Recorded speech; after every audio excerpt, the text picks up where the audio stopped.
It was an absolute honour to be there last night to watch it firsthand. Even though I knew what was coming, I didn't get back down here till about 3:30. But it was worth it. It's worth it, Simon. Yeah. This is something special going on. Yeah, I mean, the framing of the initial inset was, did we see a golfing class? In that game we did, yeah. I don't think we can say we saw a golfing class over the entire season, otherwise Arsenal wouldn't be top of the league still. True. But we saw a golfing class, and there's lots of reasons for that. I think the two main reasons are under the names of Kevin De Bruyne and Erling Haaland. But notwithstanding that, and I also think that Arsenal were the architects of their own downfall in that game, but there's also the fact that City were so very good. And when you've got players, I think Kyle Walker's an outstanding player. Yeah. When you've got fullbacks that can do what he does, and when you've got players in the middle of the park like Rodri that can give accesses for people like De Bruyne as a spring off, they are a remarkable side. But Arsenal will look at themselves and think, we did make it easy for them. We got a centre back in Rob Holding that I think needed to be more physical with the opposition and get a little bit more in their faces. And Arsenal, were made to look something that they've been very rarely made to look for some time, which is a sort of average pedestrian side that didn't have many ideas, couldn't find an outball, and didn't compete. And that's not the Arsenal that we've seen for the last... That's right. Certainly not for the last 8 months. So many eyes on the game last night. I saw Patrick Vieira there. Yeah, I saw him wear the same suit as Martin Keown. Former Rangers boss Giovanni Van Bronckhorst was there. Noel Gallagher, of course, was there. City fans out in force. Arsenal fans were as loud as they could be. But, of course, it was a long journey back for them. But I did witness something quite incredible. I want to thank Ernie, the steward, who stood by me throughout the game, then took me down to the tunnel afterwards. Stuart Pearce sat beside me. He was in co-commentary with Sam Matterface, who was absolutely outstanding last night. And Stuart wrote down during it, "You're witnessing footballing excellence." Yeah. And that's what it is, Simon. Yes. It's that good. Yeah, it was. I mean, there was an element of someone saying here, and one of my friends as an Arsenal fan was texting me last night saying, this is men against boys. And to some extent it was. Yeah. Arsenal, I do think, and it's easy to say, and I'm not suggesting we give anybody excuses, but I do think this loss of Saliba has destabilised them defensively. And I don't want to just pick after one player, but I do think, with due respect, that Rob Holding isn't good enough to be able to make Arsenal compete in these individual games. But all of them out there, when you give away the third goal, you've got Odegaard giving away a ball for no reason. He wasn't under that much pressure to pass the ball straight to a Man City player, bang, bang, bang, goal. They were the architects of their own downfall. And I would have liked, what I was looking forward to, I was hoping for a slugfest. I was hoping for two powerhouses to go one another and land blows on one another. But from the first whistle, and it could have been 8. It could have been 8. And 8 wouldn't have been an unfair reflection of Man City's dominance and the chances that Haaland had and created. And you've got players like Grealish that are doing different jobs now that you can see. This is what coaching excellence does. It doesn't just pick the best players. It enhances the best players. This is what coaching is. This is what Conte isn't anymore. Yes. Or wasn't at Tottenham Hotspur. You get Jack Grealish. We all know he's a stylish, effective player. And now you got Jack Grealish that can do stuff defensively that you would never have envisaged that he'd have done anywhere else. And that's down to Pep Guardiola. That's right. I got into the mindset of the City players afterwards, and I think you'll enjoy this. So, Kyle Walker, who looked as if he could play another 90 minutes at the end of the game. He's a specimen, isn't he? He is something else. So Kyle trots over to me, enjoys the show, and I'm delighted about that. And he stood there and he told me what it's like to be involved in this City setup. I mean, tune into this. It will give you an idea of where their minds are. But first off, I said to Kyle, 4-1, how was it for you? Obviously, it's great. The build-up to the game is obviously... Everyone puts their little bit of spice on it and everything, but we know what we needed to do today. That was get the 3 points. It's against a tough team and a team that's been flying. So to come here, get the 3 points, it's vital, but we can't rest on that. We need to make sure that come Sunday now, we can go and get maximum points at Fulham, and then we can say probably job done. Did it feel like just another game, or was it more than that? Because you know how this was being billed. You have to treat it as another game. I don't think you can treat it anything different, because then the occasion starts to play with you.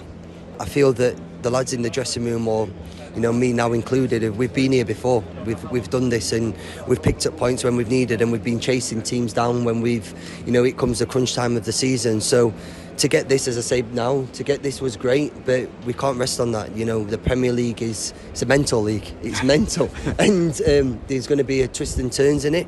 But hopefully now we've got this momentum. Now we're in a good form. We can, really go and take advantage of the victory tonight. Kyle, did you think Arsenal would bring more tonight, or were you determined that if they did, they wouldn't show it? I feel from the game at the Emirates, obviously their crowd's up for it, they're pumped, and I think it was two different games. The game at the Emirates were a bit of a chess game where we kind of got a goal luckily on the break from Kevin. Today I think we utilised the big man really well. We probably played a bit more direct than City's normally used to playing, but sometimes when you're against top teams you have to turn them and use our strengths and our qualities to our advantage. How is it as a unit? You seem to stay so relentless. Well, that's what we asked to do by the gaffer. If we didn't, I think we'd be sat down next to him. He's got such high standards for us as players, and we as players have high standards for us. We know what we can achieve at this club. So you have to stay as a unit, both attackingly and defensively, to make sure that, come the end of the game, it's a team game. As I said in there, we're not playing tennis. It's not a solo game there. One player goes and wins, unless you've got, maybe Erling or Messi or Ronaldo, it takes a special player to go and win you the game. So you all have to chip in, whether that's defensively or offensively. I watched the gaffer, as you call him, on the sidelines. He's quite unforgiving, isn't he? He's on to you if anything in any way in his eyes isn't what it should be. Yeah, sometimes when you make a mistake you don't want to look to him because you just know you're probably going to get pelters, but that's his expectations. He's managed some great teams and managed some great players as well, so he was a great player himself, and he's got high expectations, and we should demand that. We've set this bar at Manchester City over the the 6 seasons I've been here so high, so we shouldn't let that drop. Do you feel unstoppable, Kyle? We're in a good rhythm. I always say you're as good as your last game in football. You get so many critics that you're fantastic one week, you're terrible, get out of the club the next week, and that's just how football is. So listen, we're in a good rhythm, but we're only as good as our last game. Today has been good, but I say it again, Sunday it's vital. We go there, we take the 3 points, because you pick up 3 points against Arsenal, then go and lose to Fulham or get a draw, which is not going to be good enough. It's going to say what a waste of a night that was. The prize is huge, isn't it? This would be a 5th Premier League title in 6 years. Yeah, it's fantastic. I mean, to be up there with the likes, I think, of John Terry and stuff like that, who have won 5 Premier League, for the amount of years that they've been in the Premier League, to win 5 in 6 years, it would be a great achievement. But listen, we're not over the line there. We're in a good position now. We've put our foot firmly in the race, and hopefully we can, go and seal that now. Am I allowed to mention the T word? No. Treble? No. Oh, I said it, Kyle. Listen, it's a game at a time. It's a game at a time. I'd be very arrogant or something. It's something that we're in all competitions, so we're fighting for it. But, I just want to concentrate on Fulham now, and then after that we'll move on to the next games. Kyle Walker, he would have stood there all night. He was in great form, and that is instilled in all of them. Yeah. We're certainly not talking about what we've just done, yet we enjoyed it, we won. It's on to the next game, and it's Fulham at 2:00 on Sunday, and he means it. Yeah, well, I mean, that's the attitude that's been installed into them by the elite coach. These are elite players playing for arguably the best club in Europe and potentially the best club in the world in terms of its achievements and its opportunity to achieve something quite remarkable that's only been done 23 years ago by Manchester United. Yeah. And you look at it and say, look, I mean, Kyle Walker, the irony of Kyle Walker is some of the off-field stuff does not align with when you listen to Kyle Walker. When I listened to him in Qatar, I was remarkably impressed with him, the nature of the way he spoke about the England setup, the expectations of the game and what he was going to have to do to be able to deal with Kylian Mbappe. And you listen to that, and that's a very educated, balanced, extremely talented footballer talking about a culture inside a football club that is, whether I like the off-field stuff, and I don't, about some of the stuff about Manchester, you cannot argue with what they produce on the pitch the he's bulk right of the up time. There, Simon. Yeah, he is. He Absolutely. is right up there. So, Arsenal fans, how are you feeling? And of course, it hasn't gone unnoticed that Martin Keown was there, and there is one of many messages coming in. Has anyone heard from Martin Keown?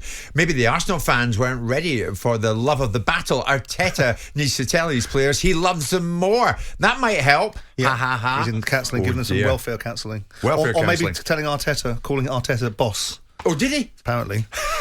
Okay, well, Mr. Keown is with us tomorrow, so we can get our teeth into him and anything that goes on around him tomorrow. But this morning, it's all about what we witnessed last night. Manchester City, you've got one hand on it, surely. I mean, Kyle Walker, quite rightly, would not be induced by me into talking about the treble. Far from it. He's talking about winning at Craven Cottage at the weekend. This mindset, I mean, where did they get it from? It is quite special what's going on there. Jim White and Simon Jordan. Monday to Friday mornings from 10 on AM, on DAB, via the talkSPORT app and on your smart speaker. talkSPORT.